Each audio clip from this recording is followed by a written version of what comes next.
Tonight on Evening, a reality show helps a Seattle woman and her daughter find the family they never knew they had. It was an emotion that I had never felt before.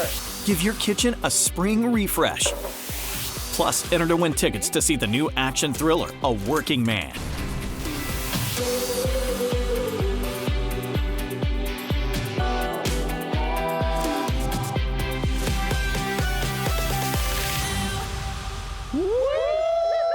Happy St. Patrick's Day. I'm Jim Dever coming to you from Tacoma. We're at Doyle's Public House, where doors opened at 5:45 this morning to get the party started. And they've even put up a tent, added some extra tables and seating, and provided lots of fun and games for this special occasion. Well, a reality show competition is creating a new reality for a local family, and they couldn't be happier. Where are we going? Destination Missoula, Montana. Montana! Joni Vinton and her daughter Rosanna are competing for connection. We're from Seattle, Washington, and we're Team Blue. BYU TV's Relative Race features game show style stunts Titanic. Titanic is correct! and heartfelt reunions with long lost or recently discovered relatives. I was adopted when I was 5 days old. Being adopted was never a secret. My parents were very open about it. I thought it was the coolest thing ever. It set me apart from other people. But after Joni had Rosanna when she was just 18, she fell into addiction and grew distant for 20 years. Her adoptive parents raised Rosanna on their own. Just the most kindest, loving, kind-hearted, honest people you'll ever meet in your life. Ever since Joni got clean a few years back, she and Rosanna have been rebuilding their relationship.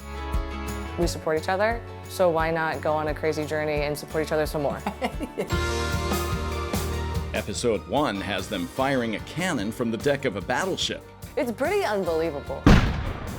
then traveling across the country to meet a relative they never knew existed. So how are we related? Hearing that he was from my dad's side really floored me. Joni has known nothing of her biological father, so to find a cousin from his side of the family shakes her to the core. It was an emotion that I had never felt before. I mean, it was an intense moment, right? We just clicked straight from the gate. To learn that Nathan has also struggled with addiction erases her sense of isolation. It does make me feel like, okay, I fit in somewhere.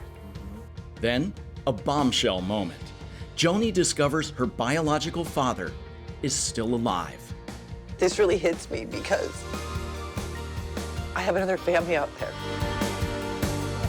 Joni and Rosanna's search for family will continue through this season of Relative Race. No telling whether they'll win the $50,000 grand prize, but they've already won the gift of growing closer Being on the show really brought us together. and finding a family. Now we have this entirely new group of people. The love for us has doubled. They've all been great, you know? I can't wait to see if she reunites with her dad. And season 15 of Relative Race has begun streaming over at byutv.com. New episodes are released every Sunday. Well, now it's time for Meet the Band. It's our chance to get to know some local performers. And in fact, we have a punk trio that was recently featured on Band in Seattle. Here's Jose with Lemon Boy.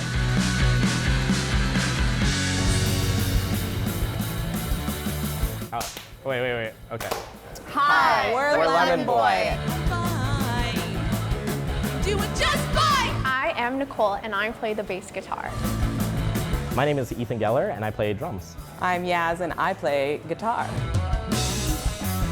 The band name is Lemon Boy. Where that name came from? We had a long list of names. And it was the least worst. If nobody heard about you before, what do you guys sound like? Sour punk. Someone described us as adjusted riot girl. Like, you know, I pay my bills, but I'm also punk rock. This band has a mix of being unpredictable, I've tried everything to get rid of the buzzing noise. having fun, and a little bit of roller skating. We spent a lot of the pandemic skating together. Really? Yeah. We built that bond, and then we said, let's write an album about this. It's called Eat, Skate, Die. An album with many catchy tunes and fun stories. like their song, Guitar Center. It's literally what happens whenever we go to Guitar Center. I'm assuming Guitar Center's not gonna like the song. No. But people did like their music. Getting these band invitations to play at Band in Seattle, KEXP, and Bumbershoot. And even one of their songs appear in the video game Pacific Drive. Another milestone for Lemon Boy is getting the chance to play in iconic venues of the city. We love Seattle. We love this music scene. What is it for you guys to play at the Central Saloon? The first time we got offered, we were really excited because legends have played here. This is one of the birthplaces of grunge. Even though they were super stoked to be playing at the saloon, let's just say a little mistake happened. They named your band wrong. They called us Lemon Drop the Ooh, first time that we sounds played good. this. One more fun fact is that their drummer, for some reason, keeps getting fired. Kept telling him he was just a temporary fill-in for like months. Wow, that's so rude. So you still don't know if you're part of the band? Yeah, I still don't know. Well, eventually it's He like... acted nice. Lemon Boy will take you to a roller coaster ride. So check their music and find out if Ethan truly gets fired. Thanks, Jose. If you want to see if Ethan really does get fired, and I hope he doesn't, he seems like a nice guy, you can check out a full Lemon Boy performance from Band in Seattle at the Band in Seattle YouTube channel. Okay, now you're going to need the luck of the Irish for this one. We're giving away 2 pairs of tickets to an advanced screening of A Working Man. The action thriller stars Jason Statham as a former Black Ops agent, but when his boss's daughter is kidnapped, he returns to his former life to get her back. To enter, head over to the King 5 Evening Instagram page and comment on the post. Later in the show, a little girl and a little horse make a very special bond. And up next, about a million great ideas for your kitchen when we're at home with Carrie. There's literally a place for everything. Wow! Local stories make a difference. I want to check that out. With the power to enrich lives, strengthen communities, and make us smile. Evening is made possible by Primera Blue Cross. Primera Blue Cross, always in your corner. Welcome back to the show. We're in Tacoma at Doyle's Public House, and happy St. Patrick's Day. Jill is filling up a glass of one of the specialties for St. Patrick's Day, a Guinness. Now, what I love about the Guinness that I got here is that it had a little bit of artwork on it. Show me how it works. Just hit the button there. Just like that. It's beautiful. I think I'm in love. Well, if you want to do a spring refresh, a good place to start would be your kitchen. In today's At Home with Carrie, the design pro shows us how to create a space that is both stylish and functional.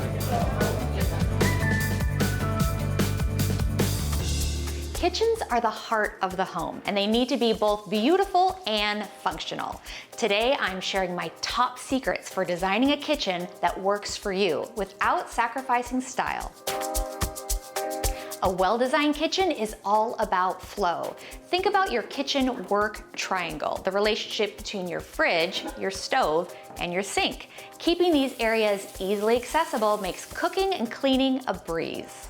Storage is everything. Use deep drawers for pots and pans, pull-out shelves for easy access, and dividers to keep everything organized. There's literally a place for everything. Your kitchen should reflect your personality, but also be functional. Open storage adds charm, but pair it with closed cabinetry for hidden storage. A beautiful backsplash or statement lighting adds that designer touch. Choose materials that look good and work hard. Quartz countertops are durable and easy to maintain, while satin finish cabinets hide fingerprints. Good design makes life easier. Lighting transforms a kitchen. Combine overhead lighting for brightness, under cabinet lighting for function, and beautiful pendants for ambiance. The right mix makes your kitchen feel warm and inviting. A well-designed kitchen is the perfect mix of style and function. Focus on a smart layout, storage, and beautiful finishes to create a space you love. Try just one of these upgrades and see the difference it makes. Thank you, Carrie. I think I got about 20 great new ideas there. By the way, Carrie did that remodel for a client. If you would like to see more of her work, she's featured in the current issue of Sunset Magazine, and we have a link to her business up on our website, king5evening.com. Okay, now it's time to dig into the digital mailbag. Ladies and gentlemen, these are your questions, comments, and concerns. Oh, it's the evening inbox. All right, let's kick things off with a comment about Diane Lewis-Torrey's story about Tidy Uptown. I love that story. The volunteers who clean up their neighborhood in Lower Queen Anne. The group had a watch party the night the story aired. They had this to say. I'm really happy to be here with my friends and the Tidy Uptown gang to watch this. You did a great job, King 5 TV. Thank you. Thank you for sharing our story. You are welcome, and really, Diane Lewis-Torrey, she did the whole story herself and worked really hard on it. She works hard on every story she does, and it shows in her work. Well, the Paulsbo octopus story that we did inspired a donor. In fact, producer Ann Erickson got this note. We surpassed the $100,000 goal at the end of the year because of your story. Wow. I was contacted by a local foundation who wanted to make a donation to help us reach our $100,000 goal. Very nice. We are finally doing some good in the community. Finally. On a much lighter note, it wasn't that long ago that Jim and I walked the floors of the Emerald City Comic-Con, and I saw this cosplayer, and I went up to her, and I said this. You, ma'am, are a gift.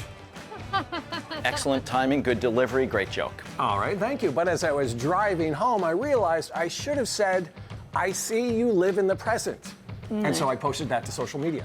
I'm going to stand by my original opinion. The first line was the best line. All right, but listen to this, because that's when Terry responded with, so did you ask her if she has any problems thinking outside the box? Okay, new winner. That's a good one. I agree, and that's why Terry is now following me around so that he can write my jokes for me. That's a very good idea. Thank you, Terry, for doing that. You're helping all of us, believe me. Finally, Jose received this Instagram message from the voice singer, Lucia Flores-Wiseman. She said, Jose, thank you so much for having me on your segment. You did so wonderful with the interview, questions, and editing. Thank you. And the reason I'm happy to read this is because I think everyone should know that Jose is like one of the hardest working people on the staff, one of the most multifaceted and talented members of the staff. Definitely better than you or me. Yeah, definitely better dressed than you and me. Well, that's true. All right, do you have something to say? Well, spit it out. Go on over to our social media or email. Drop us a line. Coming up, animals helping people in Redmond. Thank you, Pete. Good job. Welcome back. Happy St. Patrick's Day from Tacoma. We're at Doyle's Public House, where they have added a little extra capacity for fun and games today in the Fun and Games tent. Cheryl and Naomi are playing a game of Jenga with me. Is it my turn? It is your turn now. Excellent. Now let's head on over to Redmond, where animals are helping people. In fact, Saint introduces us to a little girl who's struck up a relationship with an equally little horse. Who's that? This little horse is helping this little girl learn how to speak. Pick up, Pete. Hit up. Yeah. At Little Bit Therapeutic Riding Center, a place where people with disabilities can reach their full potential using horsepower. Let's go. Ah, the little squeaks today. Devin Kubat is a speech and language pathologist at Little Bit who works with Celeste. Oh, no. Oh, no. Oh, good speech. Celeste is 2 years old. She is autistic, so she was diagnosed with autism, and she was not speaking very much. So her mom brought her here, and we're so glad she did. She is adorable, and she loves horses. So this is a really, really great place for her to be for therapy because it's such a fun environment for her. 30% of Little Bit's clients are people with autism, according to Little Bit's executive director. Oh, there's so many reasons why it works. There's a little bit magic, but there's some really great science around the impacts. Even sitting on a pretend horse connects the mind and the body. That's why Celeste sessions often begin like this. But the real horse turns learning into sheer delight. For a kiddo like Celeste, it's such a motivating environment. This is fun, this is different than a traditional therapy setting. The horses are alive, they're interacting with us, so they're biofeedback. Celeste doesn't ride Pete, but she does communicate with him. And Pete understands, and that helps Celeste reach out to others. Say hi, Mama. She'll do things like reach up to hold Devin's hand. That's a social interaction play with somebody else, of communication in our body language, and before she wasn't doing those things. First words and first steps often happen at Little Bit. That day, Celeste's mom was asking her to say thank you, and Celeste said the words thank you for the first time, and we all got to hear it. It was wonderful. And that was very exciting. Mom was like, I've never heard her say that before. At the end of this session, Pete gets a treat, carefully delivered on a tray for safety. He's eating! He's eating, yes! And the little girl, who came here with very few words, couldn't communicate her joy any more clearly. Thank you, Pete. Good job. As a mom, what I've gotten from Little Bit is that peace, that feeling of knowing that she's going to be okay. Very sweet. If you would like to support Little Bit Therapeutic Riding, we have a link up on our website, king5evening.com. Yes, that's 4 in a row. Next time I'm going to play against an actual human. When we return, where you can see the work of an artistic genius for just one more week in Seattle. We live in one of the most beautiful places in the world. We love exploring the Pacific Northwest and having you along for the ride. This is Butch Art Gardens outside Victoria. Where should we go to next? Hit us up on email or social media.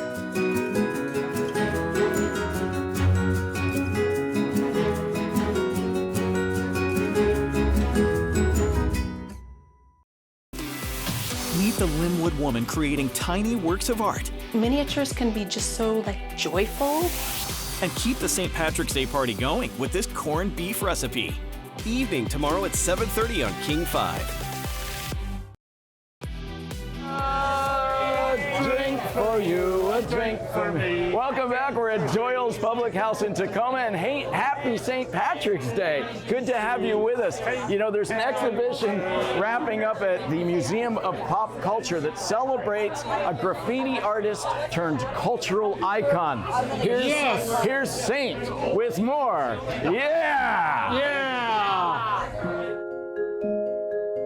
The simple, iconic images that made him famous. The cover of a benefit album that sold 2.5 million copies. Best Buddies, a symbol of love and acceptance. Just some of the things you'll see in the Mopop exhibition. Keith Haring, A Radiant Legacy. His shape language is very much a universal language. You can see yourself in so much of it. And pop culture is the same. It's a universal language that connects us all and that we can have conversations about. In a 10-year career cut short by AIDS, Keith Haring began as a graffiti artist inspired by a street art movement that promoted social justice. His instantly recognizable style caught on quickly, and he became a star in the art world. Haring even opened up the Pop Shop, where anyone could meet and befriend the artist. That was such a huge thing. There hadn't really been an artist before him that was commercializing himself, right? And creating products for mass consumerism. He did a Honda ad, he did Swatch watches. The money seemed to matter less to Haring than the platform, which he used to promote social justice. He was looking at LGBTQIA rights. He was looking at the AIDS crisis. He was looking at, racism and other things that were impacting the folks around him. The figures he made may have been simple, but this exhibition shines the light on a complicated man whose impact can still be felt today. All right, Keith Haring, A Radiant Legacy closes on Sunday, so get out there and see it while you can before it moves on. Which provides an awkward transition to a personal note. After 34 years working on the show that I love and with the people that I love, I've decided that if I'm going to take on any more adventures, now is the time while I'm still in excellent physical condition and of sound mind. That's maybe a matter of debate. I can assure you the show is going to stay right where it is Maybe not right here at the bar, but you get my point. But in a couple of weeks, I will be moving on. In the meantime, I just want to celebrate my time here with you, and we have plenty more to say about that in the days to come. So for now, thanks for watching, and we'll see you tomorrow.